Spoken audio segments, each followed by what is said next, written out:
ನಮಸ್ತೆ ಗೆಳೆಯರೆ, ನೀವು ನೋಡ್ತಾ ಇದ್ದೀರಾ ಹಳ್ಳಿಯ ಇದೆ ಯೂಟ್ಯೂಬ್ ಚಾನಲ್. ಆತ್ಮೀಯ ಗೆಳೆಯರೆ, ಇವತ್ತಿನ ಈ ವಿಡಿಯೋದಲ್ಲಿ ಹಿಂದಿನ ಒಂದು ವಿಡಿಯೋದಲ್ಲಿ ತಿಳಿಸಿದ ಹಾಗೆ ಕೇಂದ್ರ ಸರ್ಕಾರವು ಅತಿ ಪ್ರಮುಖವಾದಂಥ ಯೋಜನೆಯಾದಂಥ PM ಕಿಸಾನ್ ಯೋಜನೆ ಅಡಿಯಲ್ಲಿ ಮುಂದಿನ ದಿನಮಾನಗಳಲ್ಲಿ ನೀವೇನಾದರೂ ವಾರ್ಷಿಕವಾಗಿ 6,000 ರೂಪಾಯಿಗಳನ್ನು ಪಡೆದುಕೊಳ್ಳಲು ಕೇಂದ್ರ ಸರ್ಕಾರವು ಕಟ್ಟುನಿಟ್ಟಿನ ನಿಯಮಗಳನ್ನು ಜಾರಿಗೊಳಿಸಿದೆ ಅಂತ ಹೇಳಿದ್ದೆ.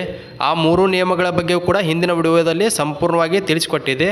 ಆ ವಿಡಿಯೋನ ಇನ್ನೂವರೆಗೂ ಯಾರು ನೋಡಿಲ್ಲಲ್ಲ ಅಂಥವರು ಆ ವಿಡಿಯೋನ ನೋಡಿದ ತಕ್ಷಣ ಈ ವಿಡಿಯೋನ ವೀಕ್ಷಣೆ ಮಾಡಿ. ಅದರಲ್ಲಿ 3 ಪ್ರಮುಖವಾದಂಥ ಮಾಹಿತಿಗಳನ್ನು ಹೇಳಿದೆ. ಅದು ಸೆಪ್ಟೆಂಬರ್ 15ರ ಒಳಗಾಗಿ ನೀವು ಆ 3 ನಿಯಮಗಳನ್ನು ಪಾಲಿಸುವುದು ಕಡ್ಡಾಯವಾಗಿರ್ತೈತೆ ಅಂತ ಕೂಡ ಹೇಳಿದ್ದೆ. ಆ 3 ನಿಯಮಗಳಲ್ಲಿ ಮೊದಲನೆಯದಾಗಿ KYC, ಎರಡನೆಯದು ಆಧಾರ್ ಪಹಣಿ ಲಿಂಕ್, ಮೂರನೇದು ಮೊಬೈಲ್ ನಂಬರ್ ಚೇಂಜ್ ಅಂತ ಹೇಳಿದ್ದೆ. ಅಂದರೆ ಅಮಾನ್ಯವಾಗಿರುವಂಥ ಮೊಬೈಲ್ ನಂಬರನ್ನು ನೀಡಿದರೆ ಅರ್ಜಿ ಸಲ್ಲಿಸುವಾಗ ಅಥವಾ ಬಂದ್ ಆಗಿರುವಂಥ ಮೊಬೈಲ್ ನಂಬರನ್ನು ನೀಡಿದರೆ, ಇಬ್ಬರು ಫಲಾನುಭವಿಗಳು ಒಂದೇ ಮೊಬೈಲ್ ನಂಬರನ್ನು ನೀಡಿದರೆ ಅಂಥವರು ಮೊಬೈಲ್ ನಂಬರನ್ನು ಕಡ್ಡಾಯವಾಗಿ ಚೇಂಜ್ ಮಾಡಬೇಕಂತ ಕೂಡ ಅವರು ಆದೇಶವನ್ನು ಮಾಡಿದರು. ಆ ಆದೇಶವನ್ನು ಕೂಡ ಅಲ್ಲಿ ತೋರಿಸಿದ್ದೆ. ಇದರಲ್ಲಿ ಅತಿ ಪ್ರಮುಖವಾಗಿ KYC ಆಗಿದೆ ಇಲ್ಲ ಎಂಬುದನ್ನು ಯಾವ ರೀತಿಯಾಗಿ ಚೆಕ್ ಮಾಡ್ಕೊಳ್ಳೋದು ಮತ್ತು ಮೊಬೈಲ್ ನಂಬರನ್ನು ಯಾವ ರೀತಿಯಾಗಿ ನಾವು ನಮ್ಮ ಮೊಬೈಲಲ್ಲಿ ಅತಿ ಸರಳವಾಗಿ ಯಾವ ರೀತಿಯಾಗಿ ಚೇಂಜ್ ಮಾಡ್ಕೊಳ್ಳೋದು ಎಂಬುದನ್ನು ಈ ವಿಡಿಯೋದಲ್ಲಿ ಸಂಪೂರ್ಣವಾಗಿ ತಿಳಿದುಕೊಳ್ಳೋಣ. ಅದಕ್ಕಿಂತ ಮೊದಲು ಇದೇ ಮೊದಲ ಬಾರಿಗೆ ಯಾರಾದರೂ ನಮ್ಮ ಯೂಟ್ಯೂಬ್ ಚಾನಲ್ನ ನೋಡ್ತಾ ಇದ್ದರೆ ದಯವಿಟ್ಟು ಸಬ್ಸ್ಕ್ರೈಬ್ ಮಾಡ್ಕೊರಿ. ಹಾಗೆ ಈ ವಿಡಿಯೋನ ಇತರ ರೈತ ಬಾಂಧವರಿಗೂ ಕೂಡ ಶೇರ್ ಮಾಡಿರಿ. ಪ್ರತಿಯೊಬ್ಬರು ಕೂಡ KYC ಆಗಿರ್ಬೋದು ಮೊಬೈಲ್ ನಂಬರನ್ನು ಸ್ಟೆಪ್ ಬೈ ಸ್ಟೆಪ್ ತಿಳಿಸ್ಕೊಡ್ತಾನೋ ಅದನ್ನು ಪ್ರತಿಯೊಬ್ಬರು ಕೂಡ ಫಾಲೋ ಮಾಡಿ ನಂತರ ನೀವು ಕೂಡ ನಿಮ್ಮ ಮೊಬೈಲಲ್ಲಿ ಅಗದಿ ಸರಳವಾಗಿ ಚೇಂಜ್ ಮಾಡ್ಕೊರಿ. ಬನ್ನಿ ಗೆಳೆಯರೆ, ವಿಡಿಯೋನ ಶುರು ಮಾಡೋಣ. ಇದು PM ಕಿಸಾನ್ ಅಧಿಕೃತವಾದಂಥ ಪೋರ್ಟಲ್ ಇರ್ತೈತಿ. pmkisan.gov.in ಅನ್ನೋ ವೆಬ್ಸೈಟ. ಈ ವೆಬ್ಸೈಟ್ ಲಿಂಕನ್ನು ಕೂಡ ನಾನು ವಿಡಿಯೋ ಕೆಳಗೆ ಕೊಟ್ಟಿರ್ತಾನು. ಅಲ್ಲಿಂದ ನೇರವಾಗಿ ಕ್ಲಿಕ್ ಮಾಡ್ಕೊಂಡ್ರೆ ಈ ರೀತಿಯಾದ ಪೇಜ್ ಓಪನ್ ಆಕತಿ. ಈ ರೀತಿಯಾದ ಪೇಜ್ ಓಪನ್ ಆದ ತಕ್ಷಣ ಇಲ್ಲಿ ಮೇಲ್ ಸರ್ಸರಿ ಹಂಗೆ ಇಲ್ಲಿ KYC ಇದೆ, ನ್ಯೂ ಫಾರ್ಮರ್ ರಿಜಿಸ್ಟ್ರೇಷನ್ ಅಂತಿದೆ, ಅಪ್ಡೇಟ್ ಮೊಬೈಲ್ ನಂಬರ್ ಅಂತ ಇದೆ, ನವ್ ಯುವರ್ ಸ್ಟೇಟಸ್ ಅಂತ ಇದೆ, update of self registration farmers ಅಂತಿದೆ. ಈ ಎಲ್ಲ ಮಾಹಿತಿಗಳಲ್ಲಿ ಮೊದಲನೇದು ಇದೆಯಲ್ಲ KYC ಅಂತ ಹೇಳಿ ಇದ್ರ ಮೇಲೆ ಕ್ಲಿಕ್ ಮಾಡ್ಕೊರಿ. ಕ್ಲಿಕ್ ಮಾಡ್ಕೊಂಡ ತಕ್ಷಣ ಈ ರೀತಿಯಾದ ಪೇಜ್ ಓಪನ್ ಆಗುತ್ತೆ. ಇಲ್ಲಿ ನಿಮ್ಮ OTP ಬೇಸ್ಡ್ ಮ್ಯಾಗ KYC ಮಾಡ್ಕೊಳ್ಳೋರಿದ್ರು ಮಾಡ್ಕೋಬೋದು ಅಥವಾ KYC ಆಗಿದೆ ಇಲ್ಲ ಎಂಬುದನ್ನು ಯಾವ ರೀತಿಯಾಗಿ ಚೆಕ್ ಮಾಡ್ಕೊಳ್ಳೋದು ಅಂತ ಕೂಡ ಇಲ್ಲಿ ತೋರಿಸ್ತು ನೋಡ್ರಿ. ಇಲ್ಲಿ ನಿಮ್ಮ ಆಧಾರ್ ನಂಬರನ್ನು ಎಂಟ್ರಿ ಮಾಡ್ಕೊರಿ.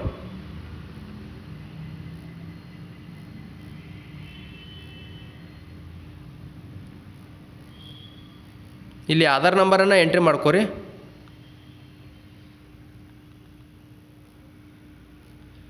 ಇಲ್ಲಿ ಆಧಾರ್ ನಂಬರನ್ನು ಎಂಟ್ರಿ ಮಾಡ್ಕೊಂಡ ತಕ್ಷಣ ಇಲ್ಲಿ ಸರ್ಚ್ ಮೇಲೆ ಕ್ಲಿಕ್ ಮಾಡಿರಿ.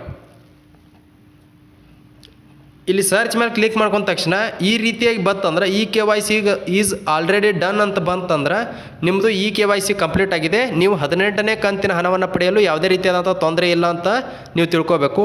ಏನಾದರೂ ಇಲ್ಲಿ OTP ಹೋಯ್ತಂದರೆ ನಿಮ್ಮ ಮೊಬೈಲ್ ಸಂಖ್ಯೆಗೆ ನಿಮ್ಮದು KYC ಆಗಿಲ್ಲ, OTPಯನ್ನು ಎಂಟ್ರಿ ಮಾಡ್ಕೊಂಡು KYCಯನ್ನು ಕಂಪ್ಲೀಟ್ ಮಾಡ್ಕೋಬೇಕಾಗತ್ತೆ. ಇದು KYC ಬಗ್ಗೆ ಅತಿ ಪ್ರಮುಖವಾದಂಥ ಮಾಹಿತಿ ಆಗಿರ್ತೈತಿ. ನೀವು KYCಯನ್ನು ಇಲ್ಲಿ ಮಾಡ್ಕೋಬೋದು. ಆಧಾರ್ ನಂಬರನ್ನು ಎಂಟ್ರಿ ಮಾಡ್ಕೊರಿ. ಸರ್ಚ್ ಮೇಲೆ ಕ್ಲಿಕ್ ಮಾಡಿದ್ರೆ ಅಂದ್ರೆ ನಿಮ್ಮ ಮೊಬೈಲ್ ಸಂಖ್ಯೆಗೆ OTP ಹೋಗುತ್ತೆ. ಆ OTPನ ಎಂಟ್ರಿ ಮಾಡ್ಕೊಂಡು ಸಬ್ಮಿಟ್ ಮಾಡಿದ್ರೆ ಅಂದರೆ ಆಟೋಮೆಟಿಕ್ಕಾಗಿ OTP ಬೇಸ್ಡ್ KYC ಕಂಪ್ಲೀಟ್ ಆಗುತ್ತೆ. ಇನ್ನು ಎರಡನೇ ಮಾಹಿತಿ ಯಾವುದಂದ್ರೆ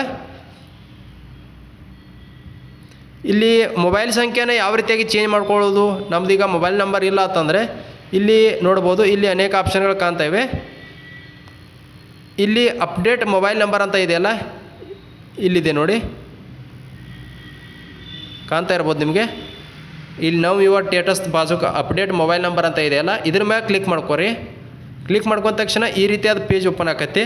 ಇಲ್ಲಿ ನಿಮ್ಮ ಮೊಬೈಲ್ ನಂಬರನ್ನು ಚೇಂಜ್ ಮಾಡಲು 2 ಟೈಪ್ ಅವ್ರು ಕೇಳ್ತಾರೆ. ಒಂದು ರಿಜಿಸ್ಟ್ರೇಷನ್ ನಂಬರ್ ಅಂದರೆ PM ಕಿಸಾನಲ್ಲಿ ನೀವೇನಾದ್ರು ನೀವೇ ರಿಜಿಸ್ಟ್ರೇಷನ್ ಮಾಡಿರ್ತೀರಲ್ಲ, ರಿಜಿಸ್ಟ್ರೇಷನ್ ನಂಬರ್ ನಿಮ್ಮ ಹತ್ರ ಇದ್ದರೆ ರಿಜಿಸ್ಟ್ರೇಷನ್ ನಂಬರನ್ನು ಎಂಟ್ರಿ ಮಾಡಿಕೊಂಡು ನಂತರ ಇಲ್ಲಿ ಕಾಣುವಂಥ ಕ್ಯಾಪ್ಚರ್ ಕೋಡನ್ನು ಎಂಟ್ರಿ ಮಾಡಿ ಸರ್ಚ್ ಮಾಡಬೇಕಾಗುತ್ತೆ. ಅಥವಾ ನಿಮ್ಮ ಹತ್ರ ರಿಜಿಸ್ಟ್ರೇಷನ್ ನಂಬರ್ ಇರದೇ ಇದ್ದಲ್ಲಿ ನೀವು ಆಧಾರ್ ನಂಬರನ್ನು ಕೂಡ ಎಂಟ್ರಿ ಮಾಡ್ಕೊಂಡು ಸರ್ಚ್ ಮಾಡ್ಕೋಬೋದು.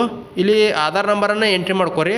ಯಾರ್ದು ರಿಜಿಸ್ಟ್ರೇಷನ್ ನಂಬರ್ ಗೊತ್ತಿಲ್ಲಲ್ಲ ಅಂಥವರು ಆಧಾರ್ ನಂಬರನ್ನು ಎಂಟ್ರಿ ಮಾಡ್ಕೊರಿ.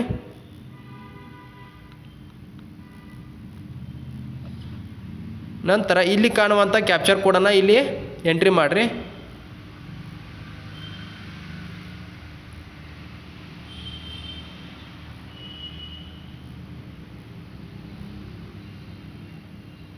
ಕ್ಯಾಪ್ಚರ್ ಕೋಡನ್ನು ಎಂಟ್ರಿ ಮಾಡಿಕೊಂಡು ಸರ್ಚ್ ಮೇಲೆ ಕ್ಲಿಕ್ ಮಾಡ್ಕೊರಿ. ಸರ್ಚ್ ಮೇಲೆ ಕ್ಲಿಕ್ ಮಾಡ್ಕೊಂಡ ತಕ್ಷಣ ಇಲ್ಲಿ ನೋಡ್ಬೋದು, ಇಲ್ಲಿ ರೈಟ್ ಮಾರ್ಕ್ ಬಂದು ಇಲ್ಲಿ ಕೆಳಗೆ ಡೀಟೇಲ್ಸ್ ಬಂದರೆ ನಿಮ್ಮ ಆಧಾರ್ ಕಾರ್ಡ್ ಮತ್ತು ನಿಮ್ಮ ಮೊಬೈಲ್ ಸಂಖ್ಯೆ ಚಾಲ್ತಿಯಲ್ಲಿದೆ, ಯಾವುದೇ ರೀತಿಯಾದಂಥ ತೊಂದರೆ ಇಲ್ಲ ಅಂತ ಬರುತ್ತೆ. ನಿಮ್ಮ ಮೊಬೈಲ್ ಸಂಖ್ಯೆ ಏನಾದರೂ ತಪ್ಪಾಗಿದ್ದರೆ ಇಲ್ಲಿ ರೈಟ್ ಮಾರ್ಕ್ ಬರುವುದಿಲ್ಲ, ಇಲ್ಲಿ ಏರೋ ಮಾರ್ಕ್ ಬರುತ್ತೆ, ಅಂದರೆ ಇಂಟು ಮಾರ್ಕ್ ಬರುತ್ತೆ. ಇಂಟು ಮಾರ್ಕ್ ಬಂದು ಕೆಳಗೆ ನಿಮ್ಮ ಮೊಬೈಲ್ ನಂಬರನ್ನು ಚೇಂಜ್ ಮಾಡಲು ಇಲ್ಲಿ ಆಪ್ಷನನ್ನು ನೀಡ್ತಾರೆ.